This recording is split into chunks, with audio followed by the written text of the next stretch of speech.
Mr. Speaker, I move to suspend the rules and pass H.R. 2126, the Energy Efficiency Improvement Act of 2014, as amended. The clerk will report the title of the bill. H.R. 2126, bill to facilitate better alignment, cooperation, and best practices between commercial real estate landlords and tenants regarding energy efficiency in buildings and for other purposes. Pursuant to the rule, the gentleman from Kentucky, Mr. Whitfield, and the gentleman from Vermont, Mr. Welch, each will control 20 minutes. The chair recognizes the gentleman from Kentucky. Thank you, and I ask unanimous consent that all members may have 5 legislative days in which to revise and extend the remarks and insert extraneous materials in the record on the bill. Without objection. Mr. Speaker, I yield myself so much time as I may consume. The gentleman's recognized. The benefits of energy efficiency are something that both Republicans and Democrats agree on, as evidenced by the modest but robust package we are considering today. Reducing waste and consuming less energy are common sense strategies to cut costs and address U.S. energy demand. I want to thank Mr. Welch and Mr. McKinley for their leadership on this energy efficiency bill. Both they and their staffs have worked very hard on this legislation, as has the committee staff, both Democrat and Republican. The U.S. has steadily improved its energy productivity as a result of advances in technology, driven primarily by the private sector innovation. In particular, the industrial and manufacturing sectors have undertaken significant efforts to improve efficiency and reap the resulting economic benefits. The Energy Efficiency Improvement Act of 2014 supports these ongoing efforts by spurring the use of energy efficiency technologies and processes in the commercial, industrial, and public sectors of our economy.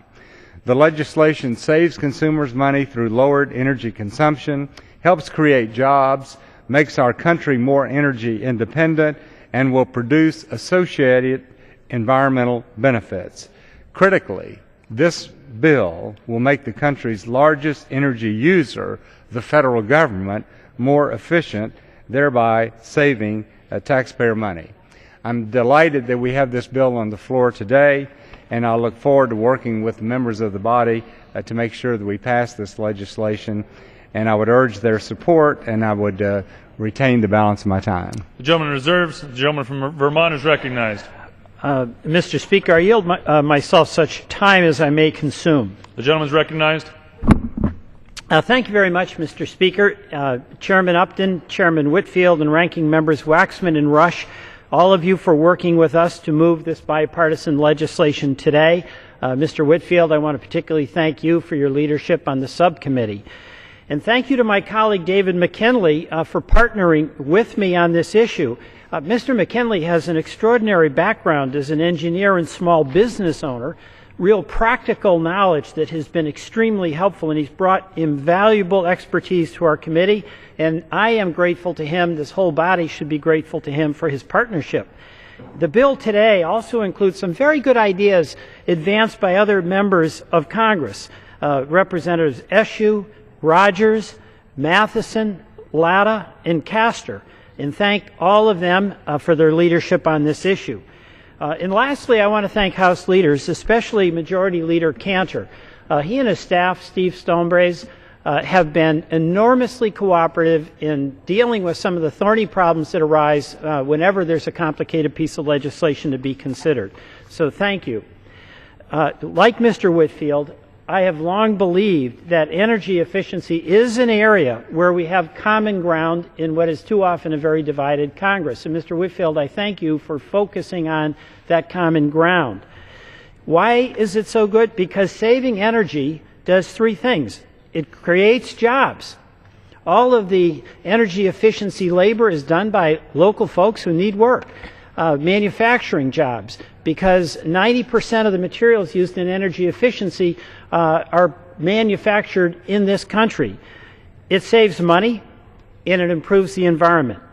So we can and do disagree in this Congress on the causes of climate change and the best fuel mix to meet America's energy demands, but we can all agree that less is more. whatever your fuel source, if you use less, you save money, and that's good for all of us concerned. We can also agree that creating demand for American-made energy-efficient products will also create good jobs. And energy efficiency, our cheapest fuel, requires, as I said, labor and manufactured goods that are made in America. And we can also all agree that cutting the energy bills of homeowners, businesses, and the federal government, and therefore the taxpayer, is a very good thing.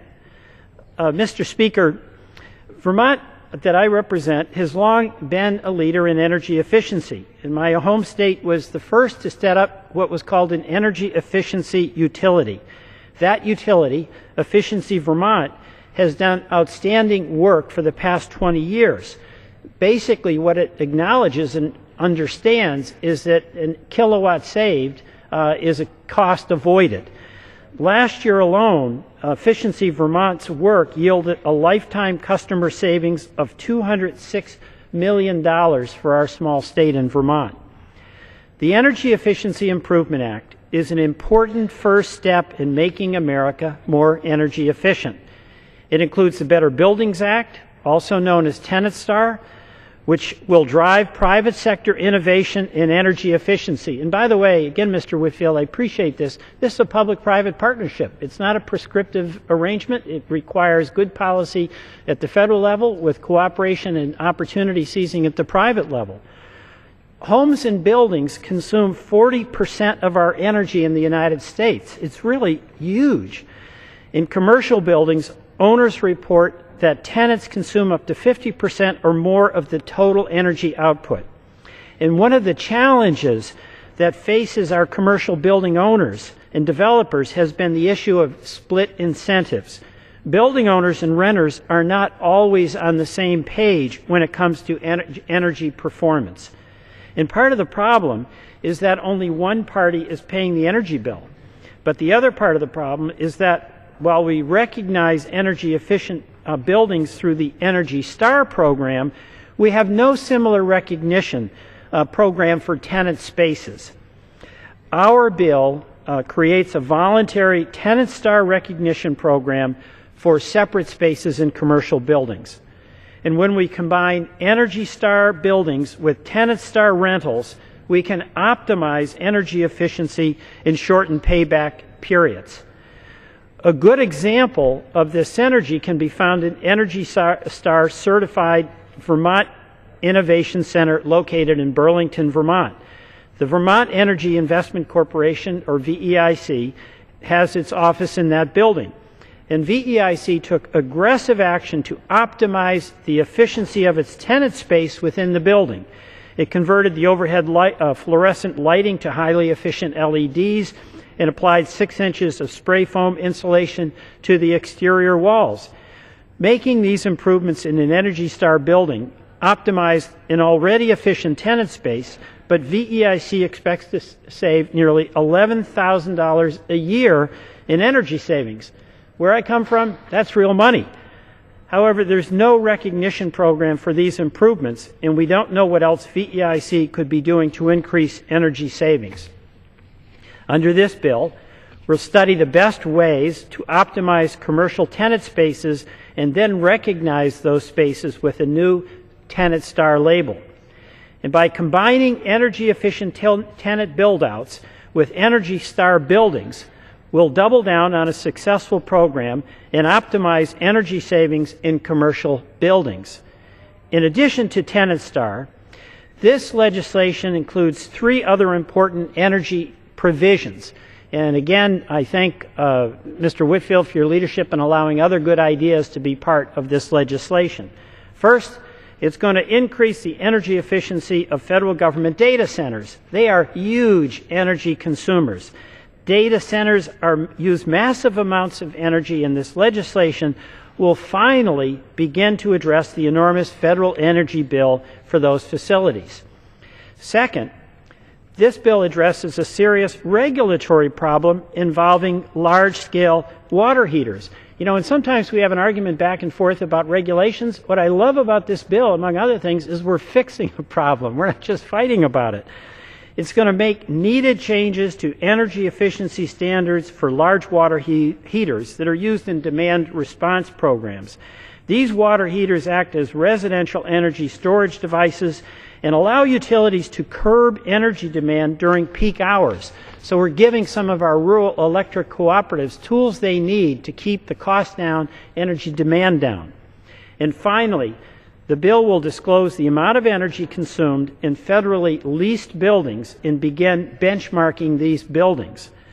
The Energy Efficiency Improvement Act, comprised of these 4 components, is an important first step towards energy efficiency, but more work remains. In the coming weeks, I look forward to working with my colleagues to pass the McKinley-Welch Shaheen-Portman legislation, which will establish a national model building codes. We also need to pass legislation to encourage performance contracting in federal buildings and to streamline the Federal Green Schools project. Energy efficiency, as Mr. Whitfield said, Mr. Speaker, is a bipartisan issue. And I'm extremely encouraged by the steps we're taking today. I look forward to working with the chairman, ranking member, and House leaders to bring more bills to the floor in the coming weeks.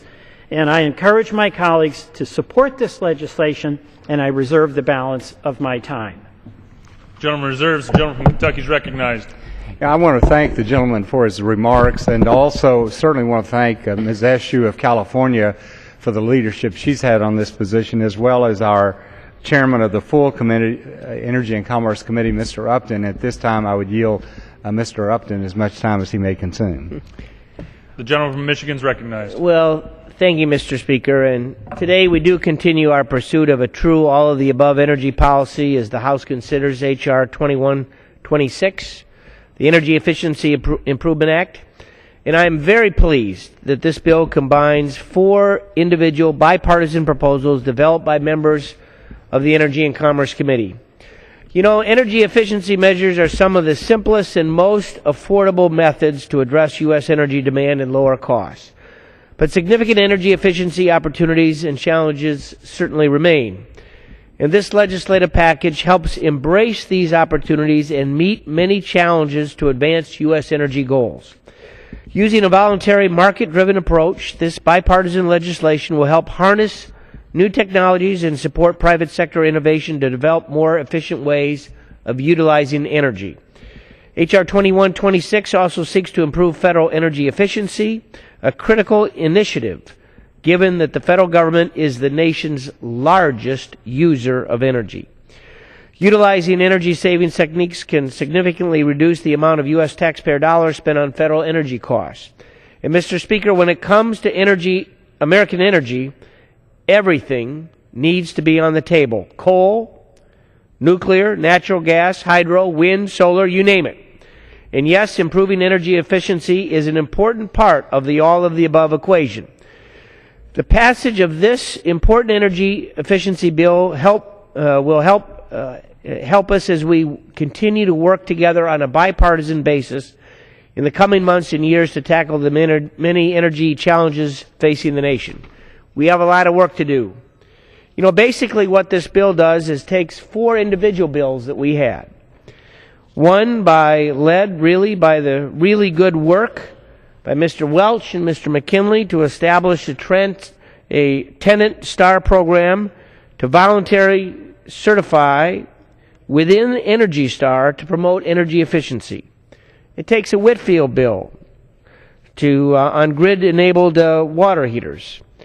I commend Ms. Eshoo and Mike Rogers, again a bipartisan combination, to have more energy efficient savings technologies in a major way to help us.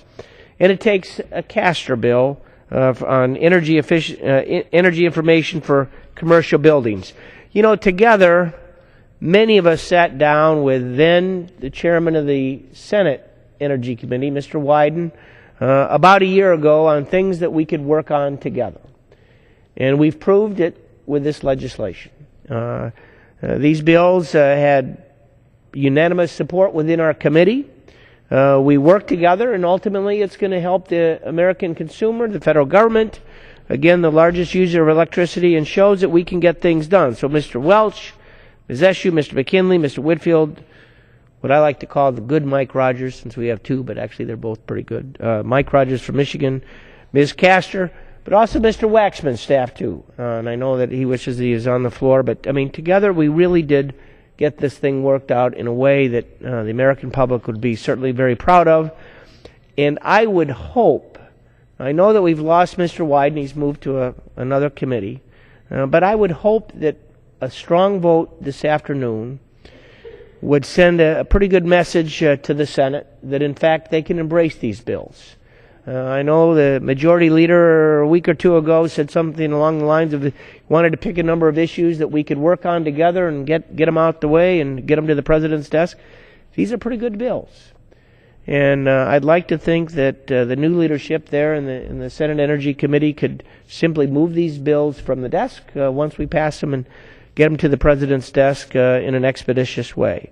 So I want to conclude. I want to thank my colleagues on both sides of the aisle for developing this legislation that, in fact, we're supporting. I would encourage all of my colleagues to stand up for an all-of-the-above energy policy and support passage of the Energy Efficiency Improvement Act. And I yield the balance of my time back to the distinguished chairman of the Energy and Power Subcommittee, and I'll reserve Mr. that time. Whitfield. The gentleman yields back. The gentleman from Kentucky reserves. The gentleman from Vermont is recognized. Thank you, Mr. Speaker. I yield 3 minutes to the member from California, Ms. Eshoo. Nice for 3 minutes.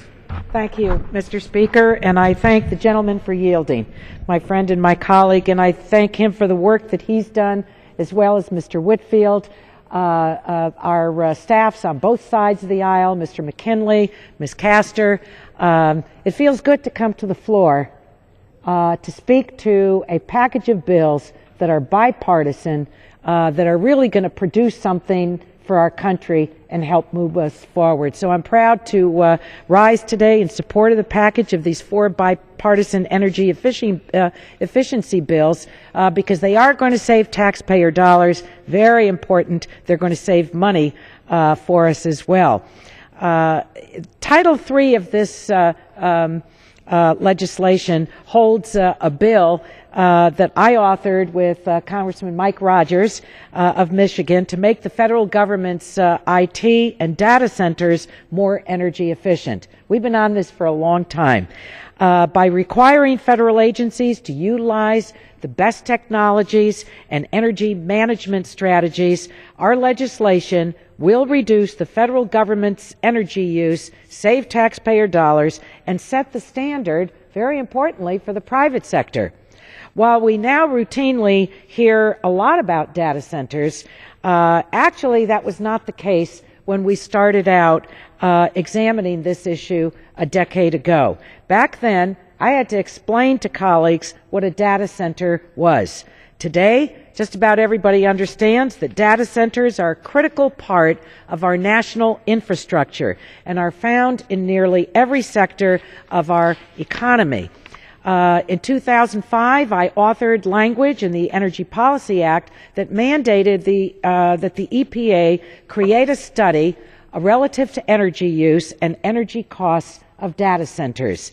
The report was transmitted to Congress in 2007, and it served as a driver of both private and public investment in energy efficiency. Based on a widespread agreement across the government, industry, and academia, the bill before us today requires an update to that 2007 report. Data centers can be extremely energy inefficient. Experts estimate that most data centers could slash their energy use by 80 to 90%. I mean, that really takes our collective breath away. So there are enormous opportunities in this by simply implementing existing technologies and best practices. So we can do this. We can get this done. While several companies in my Silicon Valley district have taken the lead in developing efficient, sustainable data centers, we can do much better across the private sector and the federal government.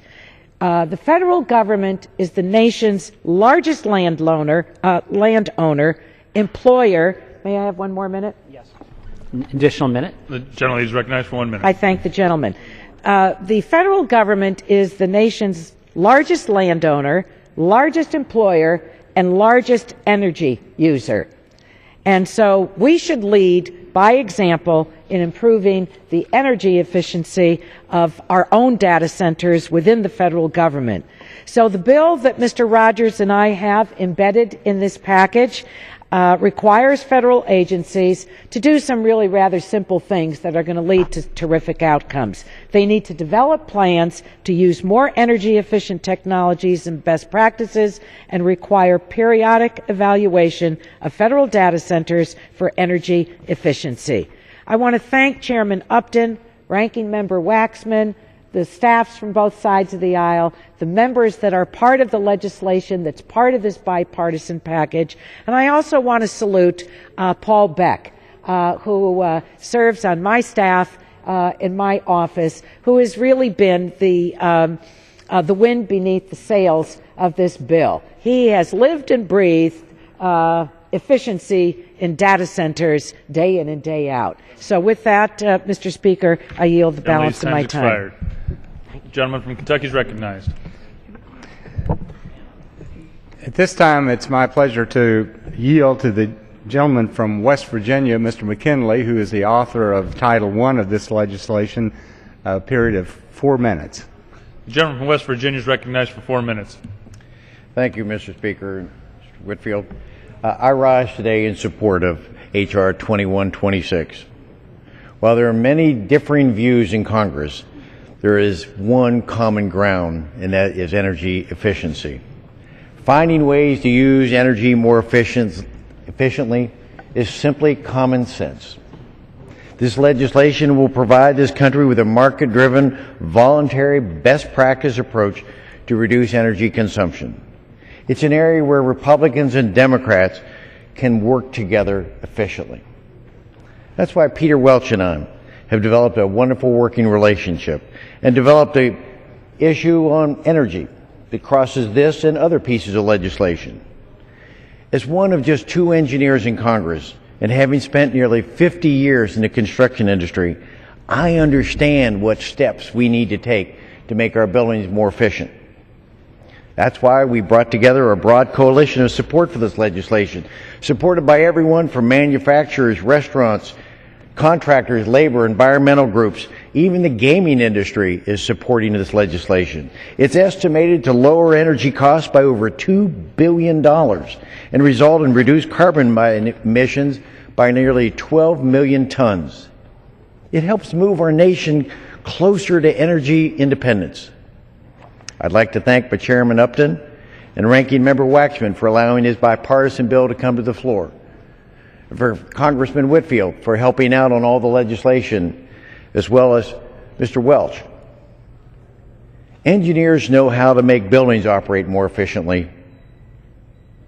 Maybe our next step would be to make Congress run more efficiently. I urge all my colleagues to support this bipartisan legislation. Thank you, and I yield back the balance of my time. The gentleman yields back. The gentleman from Kentucky reserves. Yes. The gentleman from Vermont is recognized. Thank you, Mr. Speaker. It's going to take a lot more engineers to get this place operating a lot better, but this was a step.